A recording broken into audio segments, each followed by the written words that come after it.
કેવું જીવન આપણે બધા જીવીએ છીએ. કોઈ પૂછે કેમ છો તો આપણે કહીએ છીએ મજામાં. આ પ્રેશરાઇઝ જીવન જીવી રહ્યા છો. મજા ના હોય તો કહેવાનું મજા નથી. દરેક વખતે હસતું રહેવું જરૂરી નથી. ક્યારેક ક્યારેક દિલ મૂકીને રડી લેવાનું.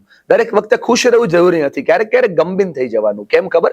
કેમ કે આ રોજ ખુશ રહો ખુશ રહો ખુશ રહો એ સાંભળીને પણ આપણા મગજમાં બહુ વાર દુઃખ આવે છે, આપણને પ્રેશર આવે છે. મારે તમામ યુવાનોને કહેવું છે, લાઈફને છે ને લાઇટલી જીવતા શીખો. જે પરિસ્થિતિમાં, જેવી અનુકૂળતામાં, જેવી ફિલિંગ આવે છે ને એ ફિલિંગને એક્સપ્રેસ કરો. કેમ કે દબાઈ જશો તો ડિપ્રેસ થશો, ખુલશો તો એક્સપ્રેસ થશો. જે ફિલિંગ તમે ફીલ કરો છો ને એને કોઈના પણ પ્રેશર વગર એક્સપ્રેસ કરતા શીખી જાઓ તો સાચું યંગસ્તાન આપણને હાથમાં મળી જાય. આ નાની નાની વસ્તુઓમાં નશો નથી દોસ્ત, આપણી લાગણીઓને, આપણી અનુભૂતિઓને જીવવામાં નશો છે. જે જીવે છે ને એ જ જીતે છે. તમને કઈ જગ્યાએ કયું એક્સપ્રેશન હર્ટ કરે છે કમેન્ટ જરૂર કરજો. અને તમને કઈ જગ્યાએ કયું એક્સપ્રેશન મોજ કરાવે છે ચોક્કસ મારી સાથે શેર કરજો. વાત અઘરી છે, સમજવા જેવી છે.